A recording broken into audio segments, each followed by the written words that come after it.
Okay, Digging History fans, I got Bravo back here. He's back there sleeping again. He had a rough day here. Bravo. Hey, buddy. Hey. No, I know.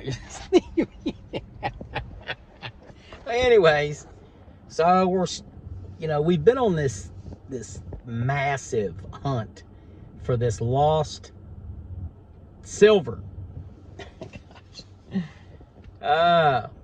It snowed today, and I still got like 4 ticks on me. Okay, that's where we're at. Now, let me tell you how spooky, weird. There's ghost stories. You can go read it. It's from 1877. They've been telling ghost stories about this place for a long time. But I went and was metal detecting in one area, and my metal detector, I couldn't hear. I had to turn it off, turn it back on. Took the headphones off. It was like just really low. I was like, what is going on? So then I turned on my camera. Fully charged. Ran for like 2 minutes. And the batteries went zip and died. So my GoPro, I'm going to either have to figure out what's going on with this thing. All I can say is I did not find the lost silver, did not find any coins. But I did hit a really good signal, and it was under 2 huge rocks. I mean, they were huge. And I was trying to videotape this thing, and my camera died on me. And I couldn't hold the phone because I needed both hands. And I didn't bring my tripod. It was just the perfect storm, okay? And I dig and I pull these rocks out. My gosh, I bet I was there for 30 to 35 minutes. And I was like, it's starting to get dark. And I'm like, I still got 15, 20 minutes to walk out of the woods. But the signal was beautiful. It was a screaming signal. And I knew it was under that rock. And I pulled that rock up, got it pried up, stuck my pinpointer down there. It was like, ring! I mean, loud, super loud. So I started feeling around. I was like, wait a minute, let me try. So I finally got the rock up. And then I had to dig and dig and dig, and then I dug another rock up. And guess what it was? It was a sledgehammer head. And I mean, it was huge and old. So I've been finding iron. Lots of iron. Horseshoes. Found several horseshoes. So I know that area was traveled. And these are really old horseshoes. And Bravo and I are exhausted. Exhausted. Let me look at him. Let me look at him. Right, buddy? Hey. Hey. You gonna wake up?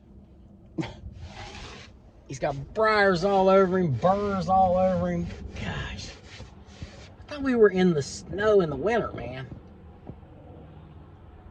I am so sick of ticks. Sick of them.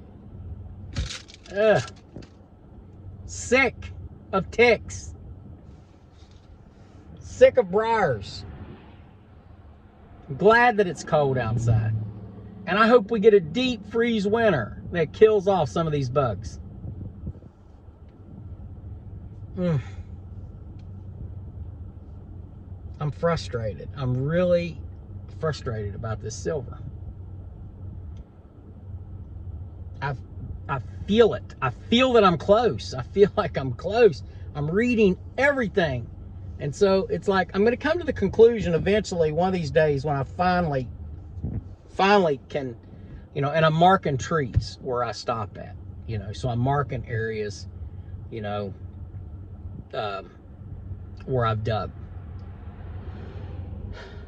so that I don't keep digging in the same areas. So, because that happens, you get out there and it's like, you get into this comfort zone. You start swinging that metal detector, starts getting a little bit heavy. It's like, let me get on this trail right here.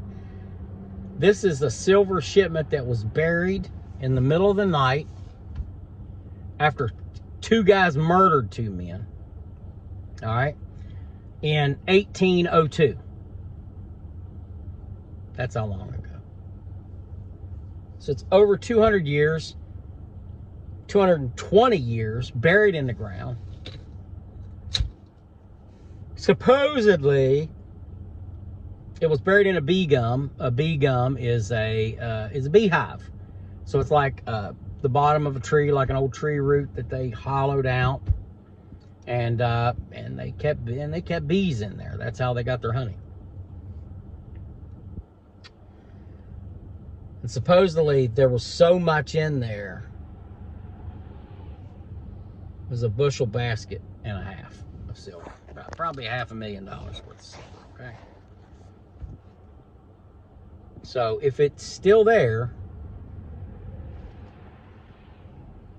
and it's not too deep underground, I will find it. I will find it. And if I don't find it, then I'm going to come to the conclusion that they never buried it, that they spent it, or somebody came along later in life and found it. 220 years, okay? There's been roads blasted through there, coal mines. Thousands of people have walked through there. There's trails all over the place, okay? As a matter of fact, where I'm parked right now, under me is a coal mine that went under the road here. This road wasn't here. This was a sliding hill. That's what it's called, sliding hill down into the river. Well, anyways, keep watching us on Digging History. I'm doing my homework on this. I'm going to go do some more reading on it, and maybe we'll find it. Who knows? Take care, folks. Have a good evening.